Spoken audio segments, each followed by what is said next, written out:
घडामोडी। मसाजोगचे सरपंच संतोष देशमुख यांच्या क्रूर हत्येची छायाचित्रे समाज माध्यमांवर फिरत आहे। गेल्या 2 दिवसांपासून राज्यात संतापाची लाट उसळली आहे। धनंजय मुंडे यांना राजीनामा द्यावा लागलाय, तर आता या प्रकरणी धनंजय देशमुख यांच्या वेदना पुन्हा एकदा समोर आले। त्यांनी गंभीर आरोप करत एक मोठी मागणी केली आहे। खून प्रकरणातील आरोपींनी हे कृत्य कुणाच्या तरी सांगण्यावरून केले आहे, अशा प्रकारे हत्या करण्याचे ट्रेनिंग कोणी दिले असा मोठा सवाल धनंजय देशमुख यांनी केले। यापूर्वी देखील आरोपींनी अशी कृत्य वारंवार केली आहेत, मात्र निराधार लोकांनी आवाज उठवला नाही। अनेकांचे संसार उद्ध्वस्त केले, तर अनेक लेकरांना अनाथ केले आहे। कोणाचा आधार नसल्याने आजपर्यंत अशा पीडित लोकांनी न्याय मागितला नाही, असे देखील ते माध्यमांशी बोलताना म्हणाले।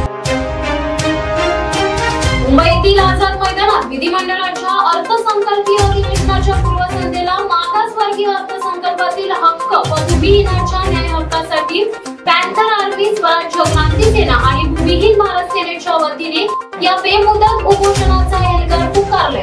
पॅन्थर आर्मीचे अध्यक्ष संतोष आठवलेंसहित पक्षाचे पदाधिकारी आणि कार्यकर्ते या बेमुदत उपोषणात बसले आहेत। जर आमच्या मागण्या मान्य झाल्या नाहीत तर आम्हाला वेगळाच निर्णय घ्यावा लागेल आणि न्याय मिळवावा लागेल, असे अध्यक्ष संतोष आठवले म्हणाले। अलिबाग जवळच्या किहिम समुद्रकिनारी ऑलिव्ह रिडले या दुर्मिळ होत चाललेल्या कासवाच्या प्रजातीच्या मादीने मंगळवारी दुपारी भरतीच्या वेळी किनाऱ्यावर येऊन घरटे करून तब्बल 150 अंडी घालून मादी समुद्रात परतली असल्याची माहिती समजली आहे। तब्बल 40 वर्षांच्या प्रदीर्घ कालावधीनंतर ऑलिव्ह रिडले कासवाच्या मादीने किहिम समुद्रकिनारी घरटे करून अंडी घातली असल्याची माहिती येथील वयोवृद्ध ज्येष्ठ नागरिकांनी दिली आहे। परिणामी किहिम समुद्रकिनाऱ्यावरील सुरक्षिततेवर ऑलिव्ह रिडले कासवाच्या मादीने या निमित्ताने शिक्कामोर्तब केले। ही माहिती किहिम ग्रामपंचायतीचे सरपंच प्रसाद उर्फ पिंट्या गायकवाड यांनी दिली आहे।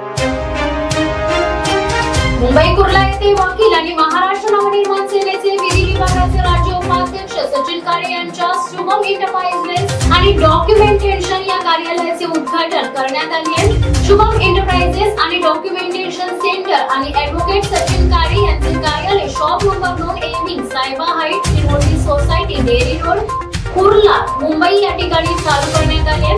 सदर कार्यालयाद्वारे लीगल मॅटर्स अँड कन्सल्टन्स आणि लीगल डॉक्युमेंट्स, नोटरी व ऑनलाईन फॉर्म तसेच इतर प्रकारची डॉक्युमेंट्सची कामे करण्यात येणार आहेत। सदर कार्यालयाच्या उद्घाटन प्रसंगी शुभम एंटरप्राइजेस व डॉक्युमेंटेशन सेंटरचे प्रोप्रायटर सुभाष काळे, ॲडव्होकेट सचिन काळे यांचे नातेवाईक, मित्र समूह विभागातील अनेक नागरिकांनी उपस्थिती दर्शवली व शुभेच्छा दिल्या।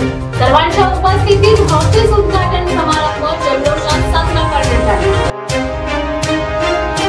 सरपंच संतोष देशमुख हत्या प्रकरणामध्ये आता नवनवीन माहिती समोर येत आहे। या प्रकरणामध्ये पोलिसांनी आरोपपत्र दाखल केलं असून त्यामध्ये वाल्मिक कराड हा या हत्येचा मुख्य सूत्रधार असल्याचे म्हणते। या प्रकरणासंबंधित कराड विरोधात पोलिसांनी अनेक पुरावे गोळा केले असून अशातच आणखी एक सबळ पुरावा समोर आलाय। यामध्ये वाल्मिक कराड याच्या 3 आयफोन मधील डेटा रिकव्हर करण्यात एसआयटी ला यश आले। एसआयटीने तिन्हींचा डेटा रिकव्हर केलाय। 25 ऑगस्ट 2024 ते 7 जानेवारी 2025 पर्यंतचा डेटा डिलीट केला होता। एसआयटीने फॉरेन्सिक लॅबकडे मोबाईल पाठवत हा डेटा रिकव्हर केला असून याचा तपास पोलीस करीत आहेत। धनंजय मुंडे आणि माणिकराव कोकाटे यांच्यानंतर महायुतीचा आणखी एक मंत्री अडचणीत आलाय। ग्रामविकास मंत्री आणि भाजपचे नेते जयकुमार गोरे एका महिलेच्या मागे लागल्याचा आरोप ठाकरे गटाचे खासदार संजय राऊत यांनी केले। ग्रामविकास मंत्री जयकुमार गोरे विकृत असल्याचे विधानही संजय राऊत यांनी केले। जयकुमार गोरे यांनी एका महिलेला स्वतःचे नग्न फोटो पाठवल्याचे प्रकरण पुन्हा एकदा चव्हाट्यावर आले।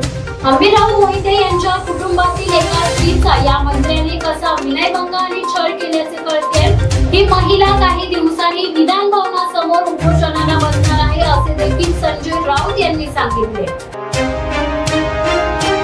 मराठी रंगमंच व चंदेरी पडद्यावरील अनभिक्षित सम्राट महाराष्ट्र भूषण अभिनेते अशोक सराफ यांना काही दिवसांपूर्वीच यंदाचा पद्मश्री पुरस्कार जाहीर करण्यात आलाय, तर त्यांच्या पत्नी हिंदी मराठी रुपेरी पडद्यावरील ज्येष्ठ अभिनेत्री निवेदिता जोशी सराफ यांना नुकत्याच पार पडलेल्या झी गौरव पुरस्कार सोहळ्यात यंदाचा जीवन गौरव पुरस्कार प्रदान करण्यात आलाय। याच पार्श्वभूमीवर काहेतीला परदेश फेम अभिनेत्री अशोक व निवेदिता सराफ यांची मानस कन्या सायली संजीव हिने आपल्या भावना व्यक्त केल्या। सायली संजीवला अशोक आणि निवेदिता सराफ आपली मुलगी मानतात। स्टार परिवार पुरस्कार सोहळ्यात नुकतीच एकत्र भेट झाली आणि नजरानजर होताच सावलीने दोघांनाही मिठी मारली। त्याच वेळी तिने हे गौरवोद्गार काढत आपल्या भावना व्यक्त केल्या। मुंबईतील आझाद मैदानात दलित महासंघाचे अध्यक्ष डॉक्टर प्राचार्य मच्छिंद्र सप्टे यांच्या आवाहनानुसार मंगळवारी मोर्चाचे आयोजन करण्यात आले होते। अनेक भटक्या जाती जमाती व दलित समाज यांवर होणारे अत्याचार अनेक मंत्री मातंग भटके दलित समाजातील असून त्यांनी पदाचा गैरवापर करून लोक व राज्यसभांमध्ये मंत्रिपदे भूषवली आहेत। आपल्या जातीचा अभिमान करण्याऐवजी खोटे दाखले देऊन सर्व स्तरातून जाती धर्माचे षडयंत्र रचले जात आहे। 19 संस्था संघ विविध पक्ष एकत्रित येऊन न्याय मागणीसाठी आझाद मैदानात बेलगार पुकारणार आहेत। अॅट्रॉसिटी कायद्याने या सर्वांवर गुन्हे दाखल करण्यात यावेत। तसेच ज्येष्ठ समाजसुधारक अण्णाभाऊ साठे यांना भारतरत्न हा मानाचा सन्मान देण्यात यावा अशा अनेक मागण्यांसाठी सर्व समाज बांधव एकवटणार आहेत। काल दुबईतील आंतरराष्ट्रीय क्रिकेट स्टेडियमवर रंगलेल्या चॅम्पियन्स ट्रॉफी क्रिकेट स्पर्धेच्या उपांत्य सामन्यात बलाढ्य कांगारूंना 6 गडी राखून चितपट करीत फायनल मध्ये शानदार झेप घेतली। प्रथम फलंदाजी करताना कांगारूंनी 264 धावा करत जिंकण्यासाठी 265 धावांचे आव्हान टीम इंडिया समोर ठेवले। टीम इंडियाची सुरुवात तशी झटपट पडझडीने झाली, पण सीमा पार किंवा सीमेवरून भिरकावण्यापेक्षा एकेरी दुहेरी धावा घेत स्कोर बोर्ड सतत हलका ठेवला आणि अखेरचा चेंडू मात्र सीमेवरून भिरकावून विजयश्री खेचून आणली। पण रोहित सेनेची ही 4 कांगारूंना लक्षात यायला तेव्हा उशीरच झाला होता। आता 9 फेब्रुवारी रोजी टीम इंडिया या चॅम्पियन ट्रॉफी क्रिकेट स्पर्धेच्या करंडकावर आपले नाव निश्चित करवणार असा क्रिकेट शौकीनांचा होरा असल्याचा गप्पांना उधाण आहे। मंत्री माणिकराव कोकाटे यांच्या शिक्षेला स्थगिती देण्यात आली आहे। नाशिक सत्र न्यायालयाने हा निर्णय दिलाय, त्यामुळेच माणिकराव कोकाटे यांना मोठा दिलासा मिळालाय। माणिकराव कोकाटे यांच्यावर 30 वर्षांपूर्वी सदनिका लाटल्याचा आरोप होता। त्याच संदर्भातील केस कोर्टात सुरू होती। कोर्टाने त्यांना 2 वर्षाची शिक्षा आणि दंड ठोठावला होता। मात्र या संदर्भात त्यांनी कोर्टात याचिका दाखल केली होती, त्यामुळे त्यांचे राजकीय भवितव्य पणाला लागले होते। आज कोर्टाच्या निर्णयावर त्यांच्या मंत्रिपदच नाही तर आमदारकीचे भवितव्य अवलंबून होते। विरोधकांनीही त्या संदर्भात आक्रमक भूमिका घेतली होती। अर्थसंकल्पीय अधिवेशनादरम्यान विरोधकांनी या मुद्द्यावरून सरकारला धारेवर धरले होते, त्यामुळे कोकाटे हे चौबाजूने घेरले गेले होते। त्यांच्या अडचणी वाढत गेल्या होत्या। मात्र आज नाशिक सत्र न्यायालयाकडून कोकाटे यांच्या शिक्षेला स्थगिती देण्यात आली, त्यामुळे कोकाटे यांनी सुटकेचा निश्वास टाकला आहे।